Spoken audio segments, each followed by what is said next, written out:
안녕하세요. 대단히 반갑습니다. 수필을 읽어주는 남자 자한형 이종수입니다. 이번 시간은 610번째 시간으로 두꺼비에 대한 몇 가지 생각이라는 수필을 읽어드리도록 하겠습니다. 두꺼비에 대한 몇 가지 생각. 조지 오웰. 제비보다 먼저, 수선화보다 먼저, 눈 풀꽃보다 그다지 늦지 않게 두꺼비가 다가오는 봄의 나름대로 인사를 한다. 바로 지난 가을부터 웅크리고 있던 땅속 구멍에서 나와 가장 가까운 곳에 있는 적당한 물둥덩이로 할 수 있는 한 빨리 기어가는 것이다. 무엇인가가 두꺼비에게 이제 깨어날 시간이라고 알린다.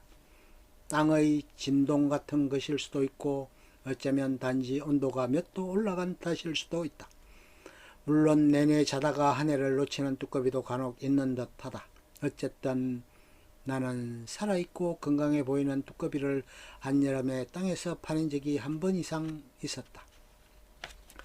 이 무렵이면 오랜 단식을 마친 두꺼비는 사순절이 끝나갈 무렵의 앵글로 가톨릭 교도들처럼 대단히 종교적인 인상을 풍긴다. 움직임은 힘이 없지만 절도 있고 몸은 쪼그라든 반면 눈은 기이하게 커 보인다. 그래서 사람들은 다른 때라면 눈치채지 못했을 사실을 알게 되는데 바로 두꺼비가 살아있는 그 어느 생명체보다도 가장 아름답다고 할 만한 눈을 가졌다는 사실이다. 두꺼비 눈은 금 같다. 아니 정확히 말해 인장 반지에 가끔 박히는 아마 금녹석이라 불리는 금색 줌보석 같다. 물을 찾아 들어간 뒤 며칠 동안 두꺼비는 작은 곤충을 잡아먹으며 힘을 키우는데 여념이 없다. 두꺼비는 곧 정상적인 몸집을 되찾고 강력한 성적 흥분 단계를 거친다. 이 무렵 두꺼비는 적어도 수컷 두꺼비는 무언가를 두 팔로 끌어안고 싶다는 것밖에 알지 못한다. 두꺼비 수컷에게 막대기나 심지어 손가락이라도 내밀면 놀라운 힘으로 꽉 붙드는데 자기가 붙드는 것이 암컷이 아니라는 사실을 깨닫기까지는 시간이 꽤 걸린다. 두꺼비 10마리나 20마리가 암수 구별 없이 서로 꼭 매달린 채 형체를 분간할 수 없는 덩어리로 물속에서 뒹구는 모습도 자주 보인다. 그러나 차츰 서로 짝을 찾고 수컷이 암컷 등에 적당하게 앉는다. 이쯤 되면 수컷과 암컷을 구분할 수 있다. 수컷은 더 작고 색이 더 진하며 암컷 위에 앉아 암컷의 목을 두 팔로 꽉 부둥켜 앉는다. 하루 이틀 뒤면 알 덩어리가 여러 개의 긴 줄을 이루며 갈대줄기 안팎으로 꾸불꾸불 감겨 있다가 곧 보이지 않게 된다. 몇 주가 더 지나면 물은 아주 작은 올챙이 무리로 활기를 띈다. 올챙이들은 매우 빨리 자라 뒷다리가 나오고 앞다리가 나온 뒷꼬리가 사라진다. 한참 내 한여름이 되면 엄지 손톱보다 작지만 어느모로 완벽한 새 세대 두꺼비들이 물 밖으로 기어나오고 게임이 새롭게 시작된다. 내가 두꺼비들이 안락기에 대해 이야기하는 이유는 내 마음에 쏙 드는 봄 현상이기도 하고 종달새와 앵촉꽃과는 달리 두꺼비들은 시인들의 후원을 그다지 받은 적이 없기 때문이기도 하다. 물론 파충류나 양수리를 좋아하지 않는 사람이 많다는 사실은 나도 잘 안다. 그리고 봄을 즐기려면 두꺼비에 관심을 가지라고 말하려는 것도 아니다. 크로커스도 있고 큰 개똥 집박이도 있고 뻐꾸기와 산사나무도 있다. 내가 하고 싶은 말은 누구든 돈 한 푼 내지 않고도 봄을 즐길 수 있다는 것이다. 가장 누추한 거리에도 봄은 이런저런 신호를 보낸다. 굴뚝 사이로 보이는 파란 하늘이 더 파래지기도 하고 공섭회오에 나온 한 그루 딱청나무에 생기는 초록싹이 돋기도 한다. 사실 말 그대로 런던 심장부의 자연이 무허가로 계속 존재하는 게 놀랍다. 나는 황조롱이가 데퍼드가스 공장 위로 날아가는 것도 봤고 휴스턴 로드에서는 검은 새 한 마리의 일급 공연을 듣기도 했다. 수백 마리까지는 아니라 해도 틀림없이 수십만 마리 새가 반경 6.4km 안에 살고 있을 것이다. 그 많은 새들이 집새 반편이도 내지 않고 사는 걸 생각하면 기분이 유쾌해진다. 봄에 관한 한 잉글랜드 은행 주변의 좁고 음침한 길도 봄을 막지 못한다. 봄은 어떤 여과 장치도 통과할 수 있는 신종 독가스처럼 도치에 슬금슬금 스며든다. 봄을 두고 흔히 기적이라고들 말하는데 지난 5, 6년 동안 이 닳고 진부한 표현이 새 생명을 얻었다.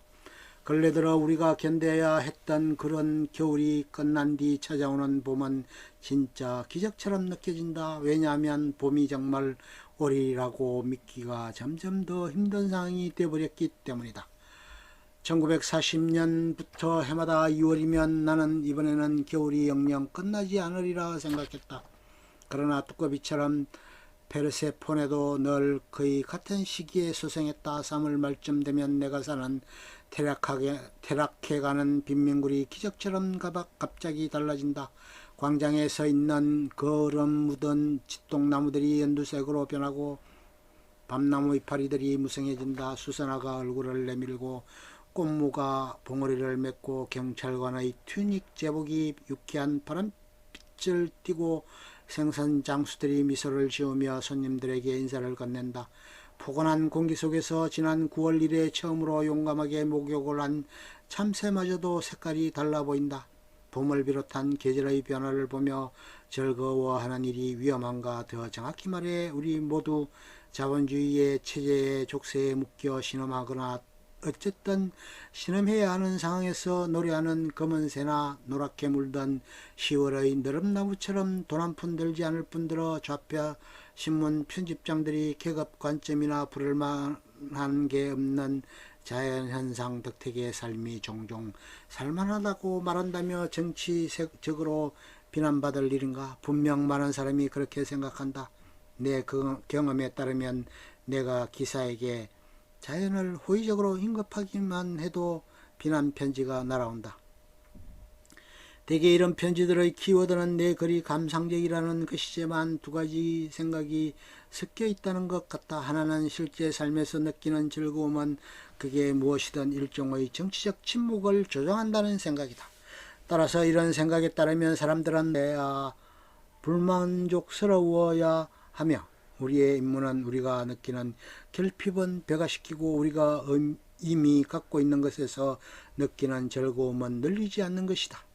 다른 하나는 이제 기계의 시대가 닥쳤으므로 기계를 싫어하거나 심지어 기계의 지배를 제한하려는 시도는 태보적 반동적이며 조금 우스꽝스럽게 보인다는 생각이다. 이런 생각 뒤에는 자연이 진짜 무엇인지 모르는 도시사람이나 괴상한 취미로 자연을 사랑한다는 생각이 따라온다. 그러니까 실제로 흙과 씨름해야 하는 사람은 흙을 사랑하지 않을 뿐더러 새나 꽃에 대해서는 순전히 실용적인 관점에서나 아니면 조금도 관심이 없다는 말이다. 시골을 사랑하려면 반드시 도시에 살아야 하며 따뜻한 계절에 있다금 주말 산보나 다녀야 한다. 이런 생각은 누가 봐도 틀렸다.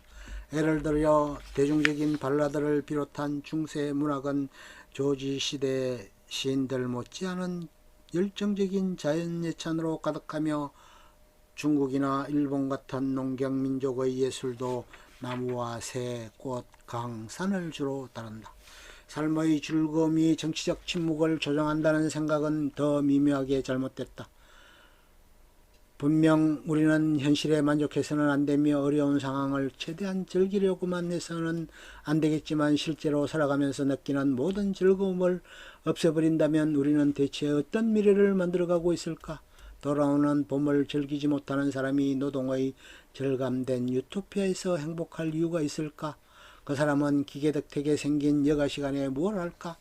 우리가 고심하는 정치 사회 문제들이 정말 해결된다면 삶이 더 복잡해지지 않고 더 단순해지지 않을까 싶다. 첫 앵초꽃을 보고 느끼는 즐거움이 월리처 주크박스의 노래를 들으며 아이스크림을 먹는 즐거움보다 더 크게 느껴질 것이다.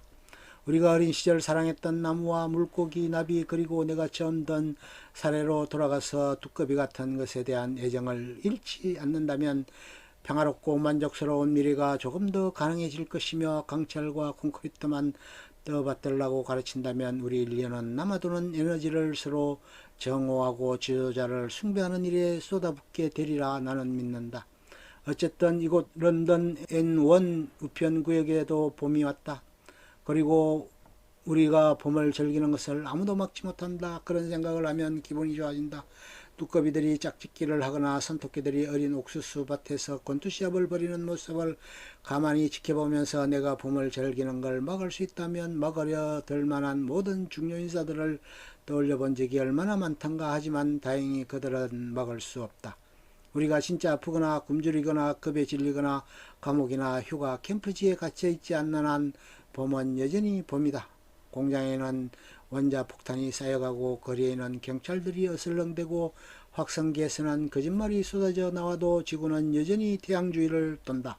독재자도 관료도 이런 변화가 제 아무리 마음에 들지 않는다 해도 결코 막지 못한다.